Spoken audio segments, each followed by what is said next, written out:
Good morning friends, welcome to my channel. Today Eenadu news paper 21 ఫిబ్రవరి.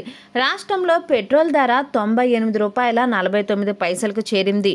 చమురు ధరలు బగ్గుమంటున్నాయి, వినియోగదారులను బెంబేలెత్తిస్తున్నాయి.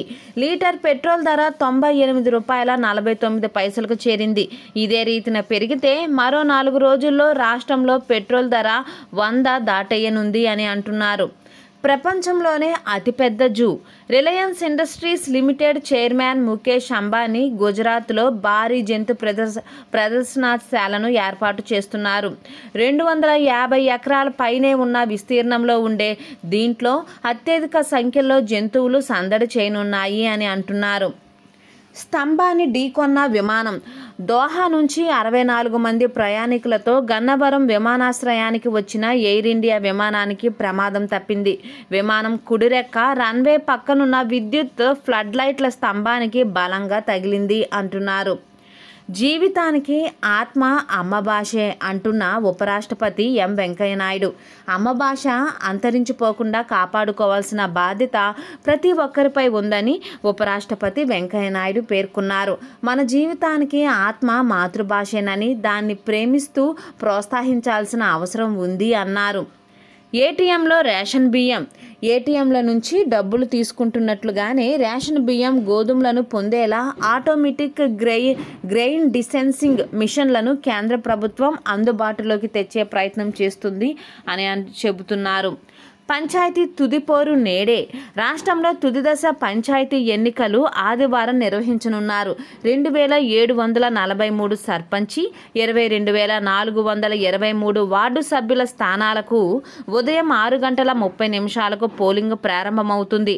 13 జిల్లాలలోని 16 revenue డివిజన్లలో గల 161 మండలాలలో 67,75,226 మంది ఓటు హక్కు వినియోగించుకునేలా అధికారులు ఏర్పాట్లు చేశారు. ఇప్పటికే 3 దశల పంచాయతీ ఎన్నికలు పూర్తయ్యాయి అని చెబుతున్నారు. విశాఖ ఉక్కు ప్రైవేటీకరణను నిలిపివేయండి అంటున్న చంద్రబాబు నాయుడు. విశాఖ ఉక్కు ప్రైవేటీకరణ ప్రక్రియను నిలిపివేయాలని కోరుతూ ప్రధానమంత్రి నరేంద్ర మోదీకి తెదేపా అధినేత చంద్రబాబు శనివారం లేఖ రాశారు. సొంత గనులు లేకపోవడం, రుణాలపై అధిక వడ్డీలు చెల్లించాల్సి రావడం వల్లే విశాఖ ఉక్కు నష్టాలలో ఉందని ఆయన పేర్కొన్నారు.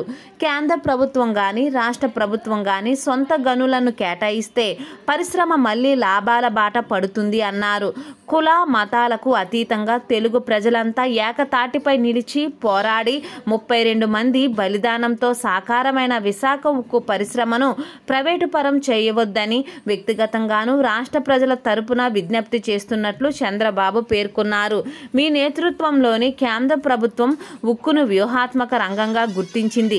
దేశంలోని పెద్ద ఉక్కు పరిశ్రమలో విశాఖ ఉక్కు ఒకటి. సముద్ర తీరంలో ఉన్న ఏకైక ఉక్కు పరిశ్రమ అదే. దాని భూముల విలువే ప్రస్తుతం మార్కెట్ ధరల ప్రకారం ₹1,50,00,000 నుంచి ₹2,00,00,000 వరకు ఉంటుంది అని పేర్కొన్నారు.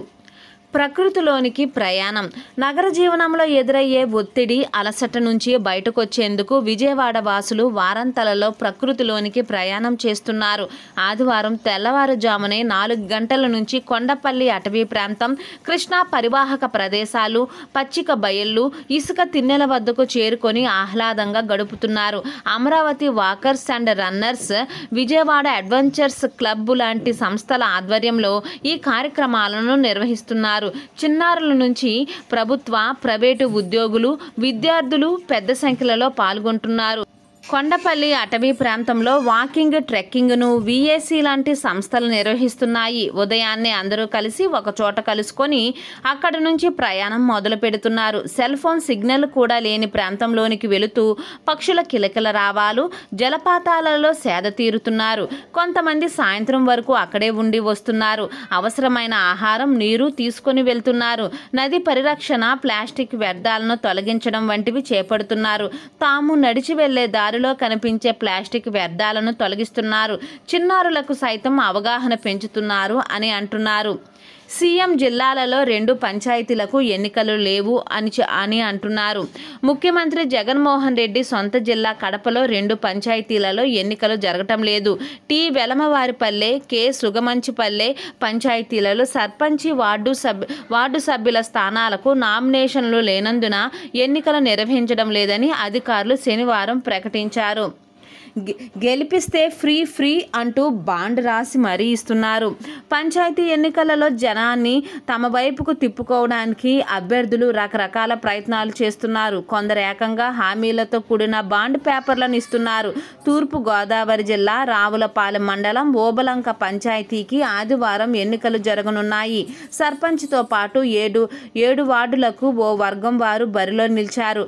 తాము గెలిస్తే నెరవేర్చే హామీలను 20 రూపాయల బాండ్ పేపర్పై ముద్రించి నోటరీ చేయించి సంతకాలు పెట్టి మరీ గ్రామంలోని 14 వార్డుల్లోని సామాజిక వర్గాల పెద్దలకు అందించారు. ఓబలంక పంచాయతీ సర్పంచి అభ్యర్థి మేడిశెట్టి సురేఖతో పాటు వార్డు సభ్యులను గెలిపిస్తే ముఖ్యమంత్రి జగన్ ఆశీస్సులతో గ్రామాలకు పంచరత్నాలు అందిస్తామని ఆ బాండ్ పేపర్లో పేర్కొన్నారు. వీటితో పాటు మరికొన్ని హామీలను అందులో రాశారు అని అంటున్నారు. రేషన్ సరుకుల కోసం ఎదురుచూపులు. ఈ నెల మరో వారం రోజులు మాత్రమే ఉంది. జిల్లాలలో నిరుపేదలకు ఇంకా రేషన్ బియ్యం అందలేదు. ఈ నెల 21తో పంచాయతీ ఎన్నికలు ముగుస్తున్నాయి. ఇప్పటికే 3 రెవెన్యూ డివిజన్లలో పంచాయతీ ఎన్నికలు ముగిశాయి. కానీ రేషన్ సరుకులు ఇంకా అందలేదు. దుకాణం వద్దకు వెళ్ళి తెచ్చుకుందాము అంటే అక్కడ సరుకులు ఇవ్వటం లేదు. పనులు మానేసి సరుకుల కోసం నిరీక్షించాల్సిన పరిస్థితి ఉందని లబ్ధిదారులు వాపోతున్నారు. ఎన్నికల ప్రవర్తన నియమావళి, ఇతర సమస్యల వల్ల ఈ నెల కొంత ఆలస్యమైందని అధికారులు చెబుతున్నారు. ప్రారంభించిన మొదటి నెల సరుకులు అందకపోవడంతో లబ్ధిదారులు ఆందోళన పడుతున్నారు. మెట్రో బస్సులో మంటలు. కంకిపాడ విజయలక్ష్మి సినిమా హాల్ సమీపంలో మెట్రో బస్సులో విద్యుత్ షార్ట్ సర్క్యూట్ కారణంగా మంటలు వ్యాపించాయి. స్థానికుల చొరవతో ప్రమాదాన్ని నివారించారు. పామరు నుంచి విజయవాడకు వెళ్తున్న సర్వీస్ నెంబర్ 333 మెట్రో బస్సులోని ఇంజిన్ వద్ద విద్యుత్ వైర్లకు మంటలు వ్యాపించాయి. ఇవి ఒక్కసారిగా బస్సులోని గేర్ బాక్స్ పైనుంచి రావడంతో డ్రైవర్తో పాటు ప్రయాణికులు ఆందోళనకు గురయ్యారు. అంతా ఆహాకారాలు చేయడంతో గమనించిన యువత అప్రమత్తమై బస్సులో ప్రయాణికులను కిందకు దింపేశారు. అనంతరం అందరూ కలిసి మంటలను ఆర్పివేయడంతో పెద్ద ప్రమాదం తప్పింది. ప్రమాదాన్ని నివారించిన స్థానిక యువత చొరవను స్థానికులు అభినందించారు. పురోగతికి వడ్డీలే అవరోధం అంటున్న సీఎం జగన్ దేశాన్ని ఉత్పత్తి తయారీ రంగాలకు కేంద్రంగా మార్చాలన్న లక్ష్యానికి అధిక వడ్డీలు, అధిక విద్యుత్ ఛార్జీలు, భూసేకరణలో జాప్యం, అనుమతుల మంజూరులో సంక్లిష్టత వంటి అంశాలు అవరోధంగా మారాయని ముఖ్యమంత్రి జగన్మోహన్ రెడ్డి పేర్కొన్నారు. ప్రైవేటుకు గౌరవం, ఆత్మనిర్భర్ భారత్ ప్రచారోద్యమంలో అవకాశం కల్పించాలి అంటూ ప్రధానమంత్రి నరేంద్ర మోదీ అంటున్నారు. దేశ అభివృద్ధి ప్రస్థానంలో పాలు పంచుకోవడానికి ప్రైవేటు రంగం చాలా ఉత్సాహంతో ముందుకొస్తుంది. ప్రభుత్వంగా మనం ఆ ఉత్సాహాన్ని ప్రైవేటు రంగానికి ఉన్న శక్తిని గౌరవించాలి. ఆత్మనిర్భర్ భారత్ ప్రచారోద్యమంలో ప్రైవేటు రంగానికి సాధ్యమైనంత అవకాశం కల్పించాలి అని ప్రధానమంత్రి నరేంద్ర మోదీ ముఖ్యమంత్రులకు పిలుపునిచ్చారు.